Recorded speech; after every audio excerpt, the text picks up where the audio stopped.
Movie की शुरुआत में हम किसी हॉस्पिटल में एक आदमी को चलते हुए देखते हैं जिसका नाम कार्नेलियस होता है। वो एक मॉर्चरी में जाता है जहाँ पर बहुत सारी डेड बॉडीज पड़ी हुई थी। उन्हीं में से एक जैन नाम की यंग लड़की की डेड बॉडी होती है जिसको देखकर कार्नेलियस की नीयत बिगड़ जाती है और वो उस डेड बॉडी के साथ करने लगता है। तब अचानक से वो दर्द से करा उठता है क्योंकि उसकी बॉडी से ब्लड आने लगा था। अब हम एक घर को देखते हैं जिसमें एक लेडी डिनर पका रही थी जो कि कार्नेलियस की वाइफ होती है और वो बार बार उसे खाना खाने के लिए बुला रही थी, लेकिन कार्नेलियस अपने बेड पर पड़ा दर्द से रो रहा होता है और उसकी बॉडी भी काली पड़ने लगती है। बहुत देर बाद भी जब कार्नेलियस नहीं आता है तो उसकी वाइफ उसे बुलाने के लिए जाती है। तब वो देखते हैं कि कार्नेलियस पागलों की तरह अपने बेड पर ही टॉयलेट करने लगा है। जब वो उसे रोकती है तो वो उस पर भी टॉयलेट करने लगता है। तब हम देखते हैं कि उसका फेस किसी ज़ॉम्बी की तरह हो चुका है और अब वो अपनी वाइफ पर अटैक कर देता है और उसके साथ बहुत ही बुरी तरीके से करने लगता है। लेकिन किसी तरह वो उसे पीट कर रूम से बाहर आती है और किचन से एक नाइफ लेकर कार्नेलियस के ऊपर मारती है जिससे वो घायल होकर नीचे गिर जाता है। और जब वो कंफर्म करने के लिए उसके पास जाती है तो अचानक से कार्नेलियस उसके प्राइवेट पार्ट में हाथ डालकर उसका मांस बाहर निकाल लेता है और उसे खाने लगता है जिससे वो लेडी वहीं पर मर जाती है। अब कार्नेलियस अपना चाकू बाहर निकालता है और खड़ा होकर घर से बाहर आकर जंगल की ओर निकल जाता है। अब हम एक गाड़ी को सड़क पर चलते हुए देखते हैं। तभी अचानक से गाड़ी के सामने कोई आ जाता है जिसकी वजह से वो गाड़ी आउट कंट्रोल होकर पेड़ से जा टकराती है। उस गाड़ी में दो आदमी होते हैं, उनमें से एक कहता है कि क्या वो कोई भालू था, लेकिन दूसरा आदमी कहता है कि मुझे लगता है कि वो कोई इंसान था।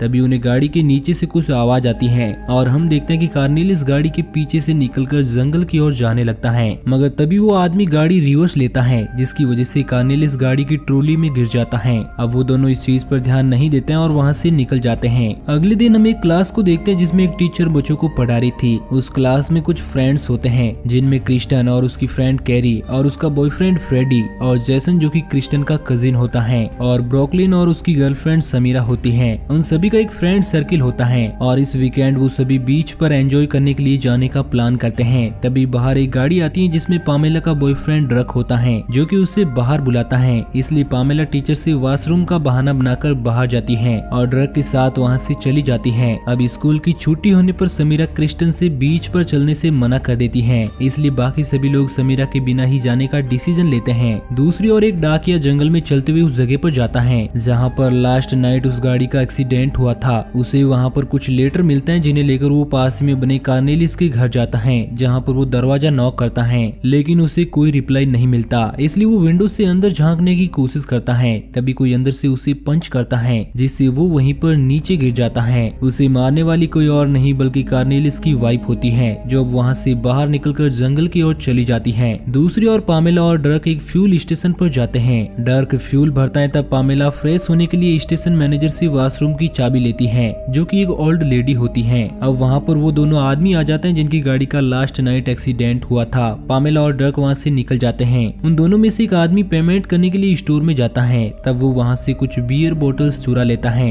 मैनेजर को इसके बारे में पता चलता तब तक वो दोनों वहाँ से निकल जाते हैं। अब हम कार्नेलियस को देखते हैं जो कि उस गाड़ी के साथ वहाँ पर आ गया था और वो वॉशरूम में टॉयलेट करने के लिए जाता है जहाँ पर वो बहुत सारा ब्लड इजेक्ट करता है और उसके बाद भड़कते हुए वॉशरूम से बाहर निकलता है। दूसरी ओर हम क्रिस्टन और उनके फ्रेंड्स को देखते हैं जो कि सभी वीकेंड एंजॉय करने के लिए गाड़ी लेकर निकल जाते हैं। वो 5 लोग ही होते हैं क्योंकि समीरा उनके साथ नहीं चलती है। अब वो सब भी उसी गैस स्टेशन पर रुकते हैं जहाँ पर कार्नेलियस आया था। ब्रोकलिन को छोड़कर सभी लोग स्टोर में आते हैं जहाँ पर क्रिस्टन उस ओल्ड लेडी से वॉशरूम की कीज मांगती है। वो लेडी बहुत ज्यादा भड़काऊ होती है और क्रिस्टन को डांटते हुए कहती है कि तुम वॉशरूम में अपना पीरियड ब्लड मत फैला देना, क्योंकि उससे पहले पामेला वहाँ पर गंदगी फैलाकर गई थी। जब क्रिस्टन वॉशरूम में जाकर देखती है तो वो हैरान हो जाती है क्योंकि वहाँ पर कार्नेलियस का बहुत सारा ब्लड फैला हुआ था। उसे बहुत तेज लगी थी, इसलिए ना चाहकर भी उसे उस गंदगी पर बैठकर टॉयलेट करनी पड़ती है। अब वो सभी फिर से अपने सफर पर निकल जाते हैं। तभी कैरी को उल्टी होने लगती है, इसलिए फ्रेडी गाड़ी रोकता है। तब हम कार्नेलियस को देखते हैं जो कि उसी जगह पर झाड़ियों में छिपकर उन सब की ओर घूर रहा था, लेकिन वो सभी वहाँ से निकल जाते हैं। दूसरी ओर वो ओल्ड लेडी स्टोर को बंद करने लगती है। उसी वक्त हम उसके पीछे उस मेल मैन को देखते हैं। दरअसल वो सब एक वायरस की चपेट में आ रहे हैं और इस वायरस की शुरुआत जैन की डेड बॉडी से होती है और उसके बाद कार्नेलियस से होते हुए आगे फैलने लगता है। वो डाकिया अब उस लेडी के साथ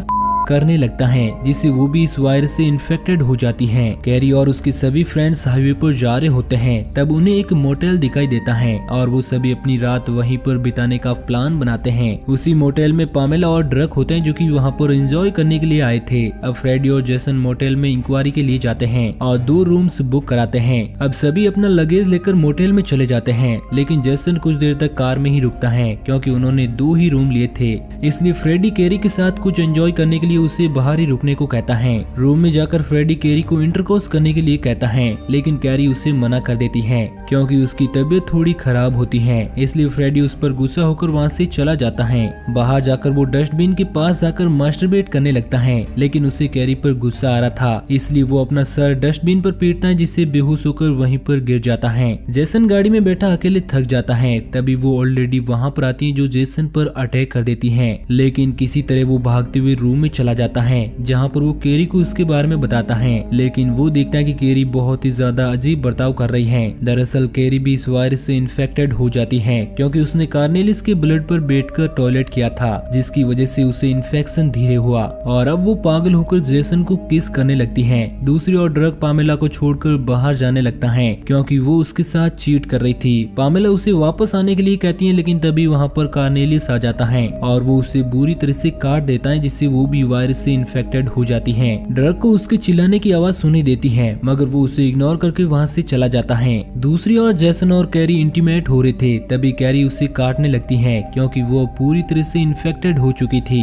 वहीं फ्रेडी को होश आता है और वो वापस अपने रूम में जाता है, जिसकी सारी लाइट्स ऑफ होती हैं क्योंकि कैरी वहाँ पर तोड़फोड़ करके जा चुकी थी। बेड पर जेसन बेहोश पड़ा हुआ था, लेकिन फ्रेडी को लगता है कि वो कैरी है, इसलिए वो उसके साथ इंटरकोर्स करने लगता है। लेकिन जब वो लाइट्स ऑन करके जेसन को देखता है तो डर जाता है और वो वहाँ से जाने की कोशिश करता है, लेकिन वो जेसन के साथ कनेक्ट हो चुका था, जिसकी वजह से वो उससे अलग नहीं हो पाता। तभी वहाँ पर वो ओल्ड लेडी आ जाती है जो फ्रेडी पर अटैक कर देती है, लेकिन फ्रेडी एक बल्ब से उसे करंट देता है, जिससे वो बेहोश होकर उसी पर गिर जाती है। दूसरे रूम में ब्रॉकलिन और क्रिस्टन होते हैं, जिनमें क्रिस्टन ड्रिंक लाने के लिए बाहर जाती है, जहाँ पर उसे ड्रग मिलता है और उन दोनों में काफी सारी बातें होती हैं। तभी उन्हें कैरी के चिल्लाने की आवाज आती है और जब वो भागते हुए वहाँ पर जाकर देखते हैं तो वो कैरी को देखते हैं जो कि पूरी तरह से खून से लथपथ चिल्लाते हुए जा रही थी। क्रिस्टन उसे शांत करने के लिए उसके पास जाती है, लेकिन कैरी क्रिस्टन पर अटैक करने लगती है। तब ड्रग उसे पंच मारता है, जिससे वो नीचे गिर जाती है, लेकिन तुरंत वो फिर से खड़ी हो जाती है। इसलिए वो दोनों डरकर वहाँ से भागते हुए गाड़ी में जाकर बैठते हैं, लेकिन कैरी भी उनके पीछे आ जाती है। तब डर्क उसे शूट करके मार देता है। अब वो वहाँ से निकलने वाले ही होते हैं कि कार्नेलिस वहाँ पर आ जाता है, जो डर्क को गाड़ी के बाहर खींचकर उस पर टॉयलेट करने लगता है। लेकिन तभी क्रिस्टन उसे शूट करती है, जिससे वो डर्क पर गिर जाता है और डर्क उसे हटाकर बाहर निकलता है। अब क्रिस्टन पुलिस को कॉल करके उन्हें हेल्प के लिए बुलाती है और डर्क अपनी गाड़ी की चाबी ढूंढता है।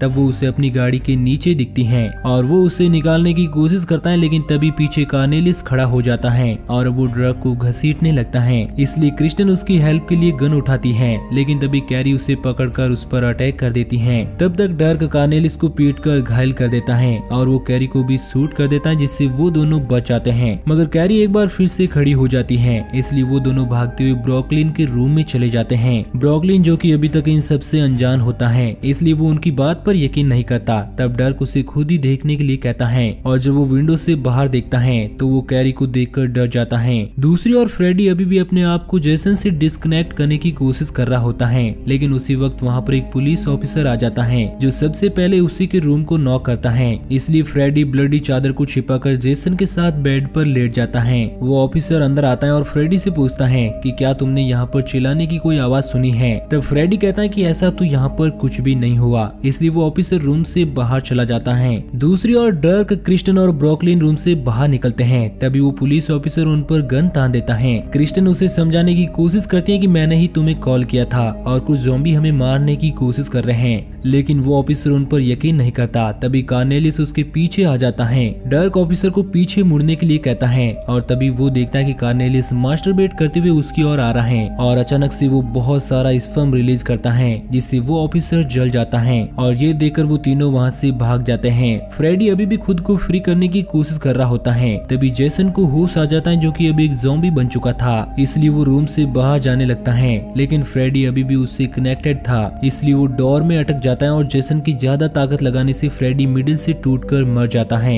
दूसरी ओर वो तीनों भागते हुए गाड़ी के पास जाते हैं, तभी वो ऑलरेडी वहाँ पर आ जाती है, जो ब्रॉकलिन को अपने प्राइवेट पार्ट की मदद से खाने लगती है। उसी वक्त ड्रक उसे शूट कर देता है, जिससे वो ब्रॉकलिन को छोड़ देती है। तब हम देखते हैं कि उसका चेहरा पूरी तरह से जल चुका था। अब ड्रक क्रिस्टन को वहाँ से भगा देता है और खुद भागते हुए पामेला के रूम में जाता है और वो पामेला को मरा हुआ देखकर बहुत दुखी होता है। तभी पीछे से कैरी उस पर अटैक कर देती है, लेकिन वो उसे बार बार पीटता है, जिससे वो घायल हो जाती है और ड्रक थक कर वहाँ पर बैठ जाता है। तभी कैरी अपने प्राइवेट पार्ट से एक एलियन हैंड निकालती है, जिसे वो ड्रक के गले में डालकर अपने पास खींच लेती है और उसे मारने की कोशिश करती है, लेकिन ड्रक उस हैंड को अपने दांतों से काट देता है और फ्री होकर उसे शूट कर देता है। दूसरी ओर क्रिस्टन भागते हुए जाती है, तभी उसके सामने वो मेलमैन आ जाता है जो उस पर अटैक कर देता है, लेकिन तभी पीछे से मैनेजर उसे पीट कर बेहोश कर देता है। क्रिस्टन मैनेजर को थैंक यू कहती है, लेकिन तभी वो उसे भी पीट कर बेहोश कर देता है। दूसरी ओर पामेला ड्रग पर अटैक करती है, लेकिन वो उसे भी शूट करके मार देता है और अपने हाथ मुंह धोकर जब बाहर जाने लगता है, तभी मैनेजर उसे भी पीट कर बेहोश कर देता है। जब उन दोनों को होश आता है तो वो अपने आप को बंधा हुआ पाते हैं, जिनके सामने मैनेजर बैठा हुआ था। अब वो एक आदमी का कान काट कर उसे खाने लगता है, जिसके साथ एक लेडी और मास्क लगाए हुए लड़का भी होता है। असल में वो लोग कैनिबल होते हैं, इसलिए अब मैनेजर फ्रेश मीट के लिए डर्क का हाथ काटने लगता है, लेकिन तभी वहाँ पर कार्नेलियस आ जाता है, जो आते ही सबसे पहले उस मैनेजर को मार देता है। तभी क्रिस्टन के हाथ खुल जाते हैं और उसे एक गन मिल जाती है, जिससे वो कार्नेलियस को शूट करती है और वो नीचे गिर जाता है। अब डर्क और क्रिस्टन वहाँ से निकलकर भाग जाते हैं और गाड़ी में बैठकर निकलने लगते हैं, लेकिन तभी जेसन डर्क पर अटैक कर देता है और वो उसे गाड़ी से बाहर खींचकर मारने लगता है। तभी डर्क एक स्टिक से पीटकर उसे घायल कर देता है। वहीं वो ऑलरेडी क्रिस्टन को मारने लगती है, मगर क्रिस्टन उसके प्राइवेट पार्ट में हाथ डालकर उसे मार देती है। अब क्रिस्टन और डर्क दोनों गाड़ी लेकर वहाँ से निकल जाते हैं। अगले दिन हम उनकी गाड़ी को किसी सुनसान जगह पर खड़ी देखते हैं, जिसमें क्रिस्टन बाहर निकलकर डर्क के पास जाकर उसे थैंक यू कहती है और अब वो दोनों किस करते हैं। मगर तभी डर्क देखता है कि क्रिस्टन भी किसी वायरस से इन्फेक्टेड हो चुकी है। क्रिस्टन ये देखकर डर जाती है और डर्क को खुद से दूर रहने को कहती है। तभी एक गाड़ी उसे हिट कर देती है और उस गाड़ी में वो दो आदमी होते हैं, जिनका सबसे पहले कार्नेलियस से सामना हुआ था। वो डर्क को बताते हैं कि ये वायरस हर जगह फैल चुका है और सभी लोग धीरे धीरे करके ज़ॉम्बी बन रहे हैं। अब डर्क वहाँ से जाने लगता है। तब वो पूछते हैं कि तुम कहाँ पर जा रहे हो।